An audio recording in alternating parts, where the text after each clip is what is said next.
Please be seated.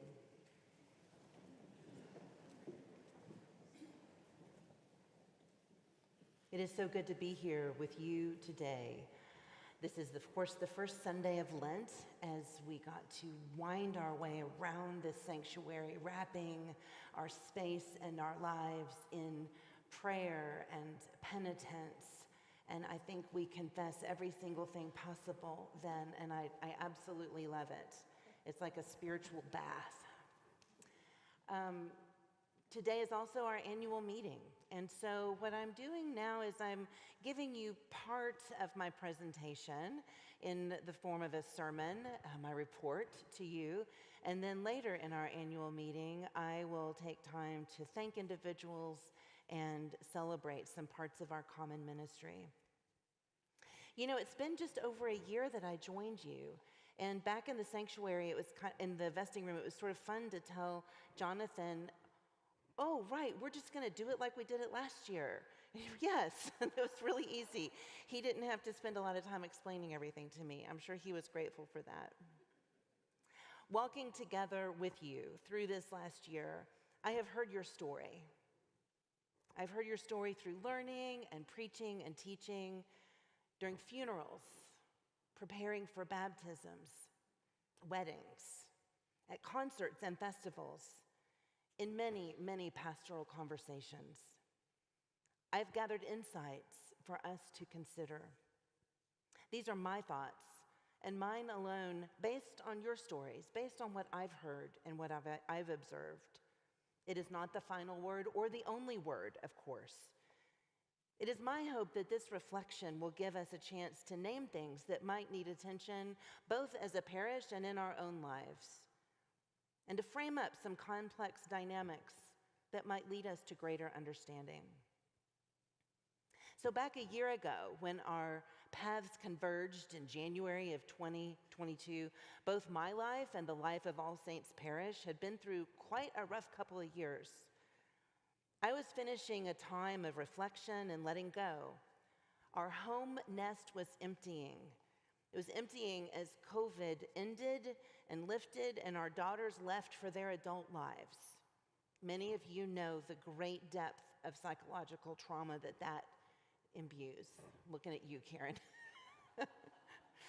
Our wider family was experiencing collective broken hearts as several beloved suffered devastating illness, trauma, and the impact of COVID isolation. My work and my ministry was also shifting to a new season.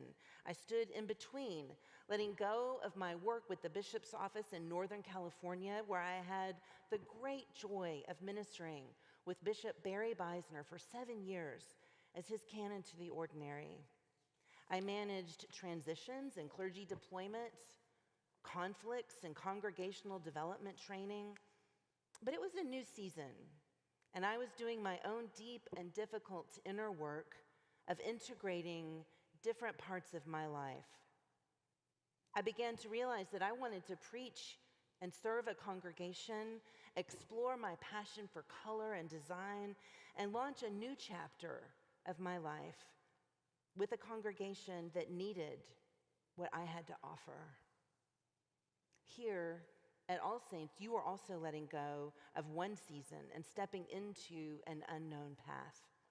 Through prayer, discernment, and thoughtful conversation, Bishop John and Canons Melissa and Tom met with me and your then wardens Ted and Gary. We prayed, we talked, and we met with the vestry. A call and a path emerged for both of us. We would walk together and we would find ways to rebuild trust, organize, build, gather, and connect. As a quilter, I will tell you it appealed to my artistic sense to think about stitching together the pieces of a church that had been frayed. So my letter of agreement from the bishop's office outlines 6 key goals for our work together. These goals are focused on helping the church come to terms with its history and relationships with its previous clergy, illuminating the church's unique identity and what it dreams of becoming now, nurturing community and leadership. These goals both look forward and we turn around and look at the past, look at history and the experiences of the parish. And as we make sense of our past and all the parts of our story, we experience freedom. And my friends, that is true of us as individuals and us as a congregation. We have more choices available to us when we know ourselves better. We will no longer be shackled by the shadow side of our lives. Your call to Janet Broderick to be your rector was one filled with hope and excitement, eager to step into a new season. It seems there was a core of leadership who understandably believed that change was necessary and mandated. One early difficulty that I perceive was that the kinds of change needed and the methods of accomplishing that change were not widely discussed and agreed upon. Individual leaders or small groups may have experienced consensus, but it doesn't appear that the whole church had a way of accessing or understanding this new direction.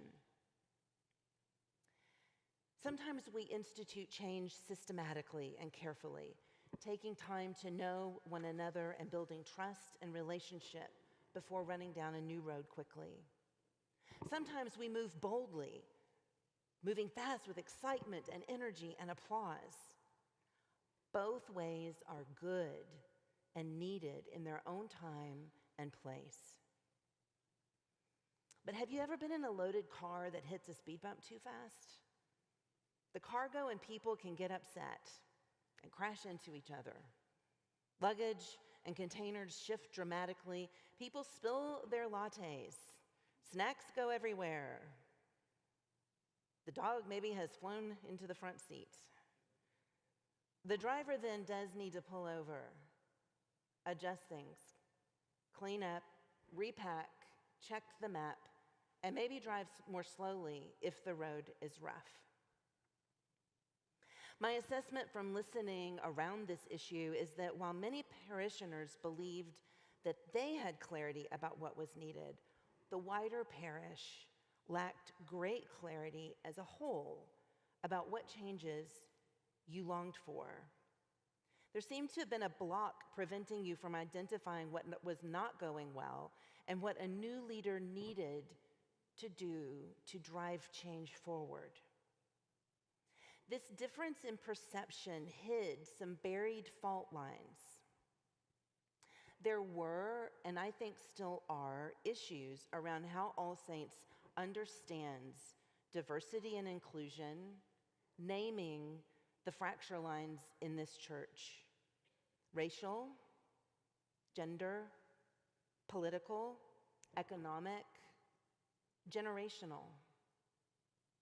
Further, the church lacked a collective understanding of how the community best navigates conflict and change. Key leaders had varying understandings of the implications of change. Who would be willing to relinquish power and leadership to make space for a new season? What support was needed for individuals and groups to navigate a new way of being together and to feel safe and sturdy during change? As you rounded into 2020, individuals were experiencing a pile of frayed nerves, hurt feelings, and legitimate frustration at a lack of clarity, shifting decisions and directions, and growing chaos. Simultaneously, the wider church and the world were experiencing tectonic shifts in culture and political division along every stratum that was possible. I think you remember those days.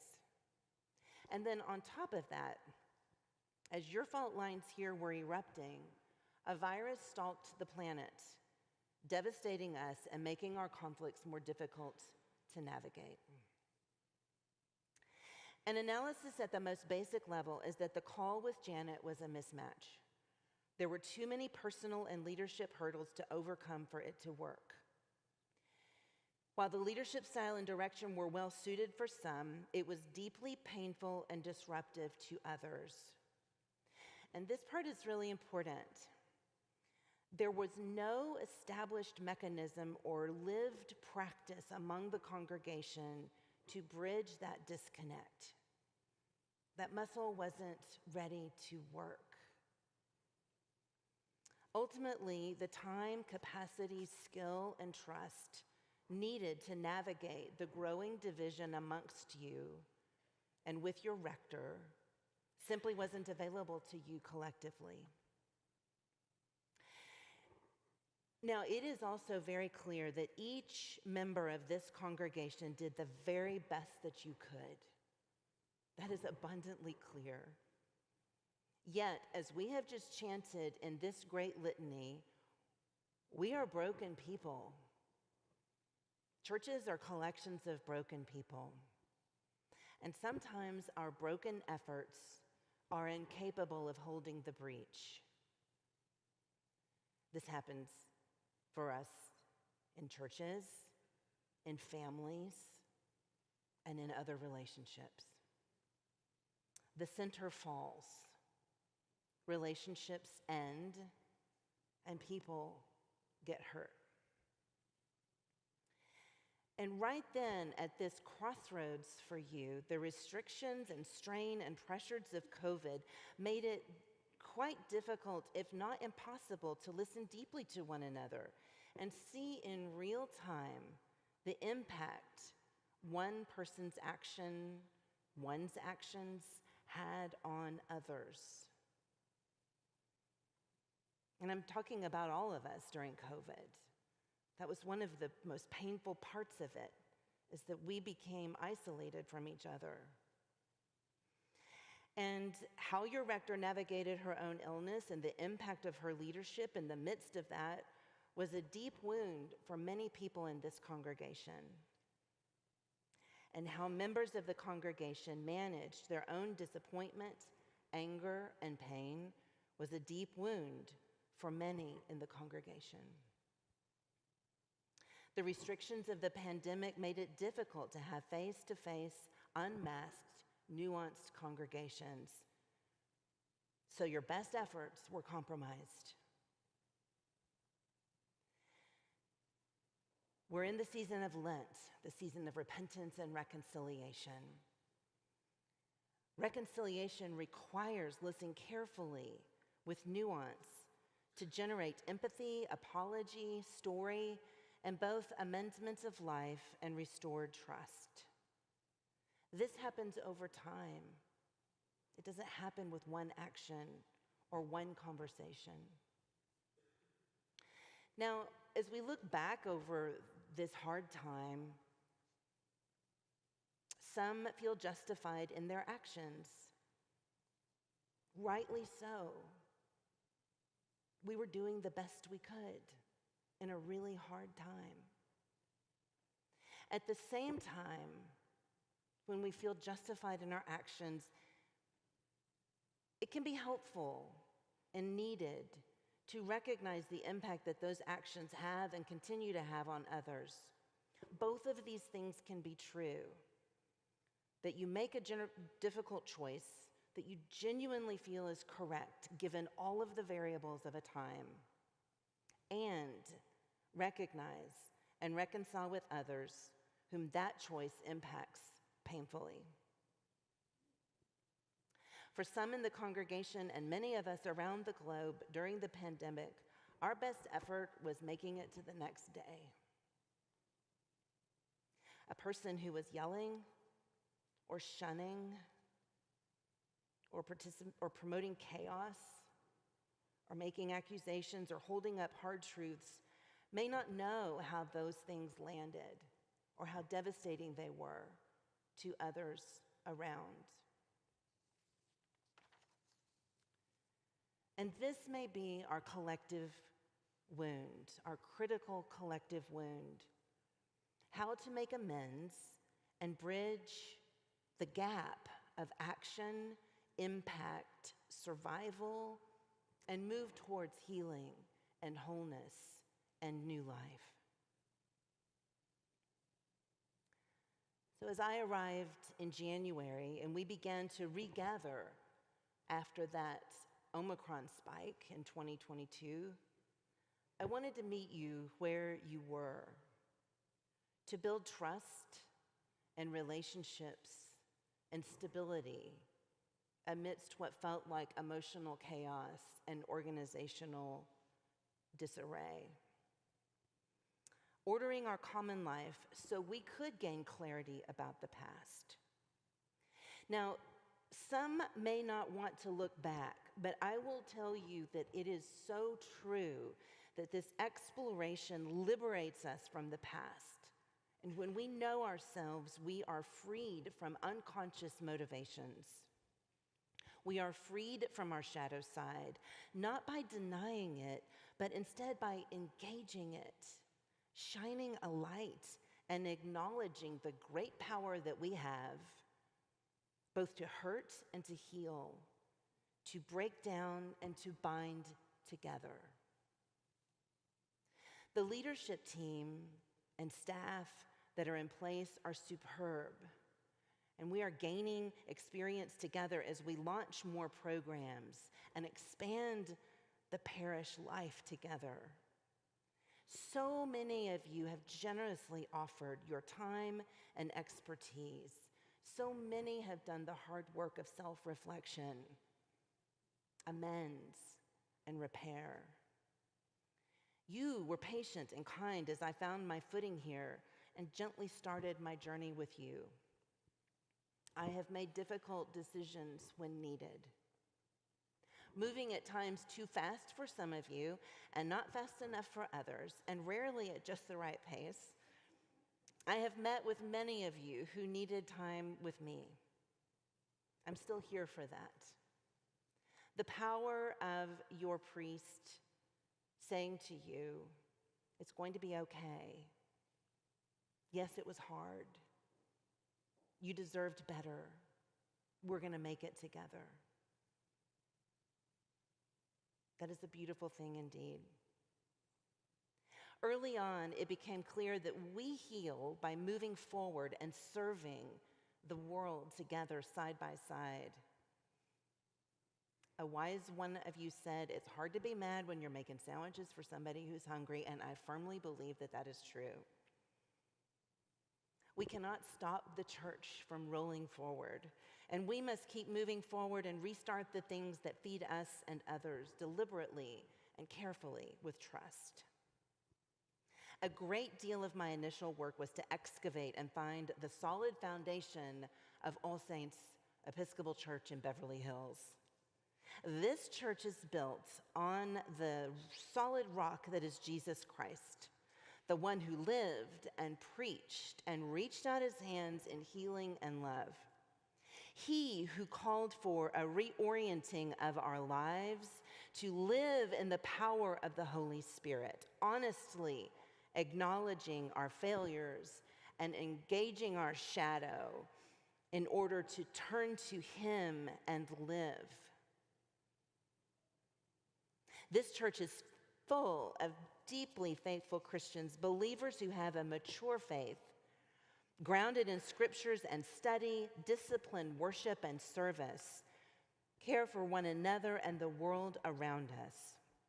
Our hearts are open to be moved by music and poetry, song, the arts, travel, and creativity. The great gift of this congregation is in part the ability to tell a story. It is what we do, and it is the power of this greater creative community that we live in. We value story and how important it is to examine life fully, to plumb the depths of an experience and find there the gold of transformation and insight. We carry God's love to the world, to our families, in our work, in our community, through law and music, writing novels or screenplays or just plays, music and composition, poetry, painting. We are accountants, parents, teachers, engineers, working in aerospace technology, plain old technology, on canvas, paper, or fabric, or the stage, with wood or steel, with voice and body, making sandwiches and finding furniture for refugees. We meet the needs of people in the community, and we connect loved ones together,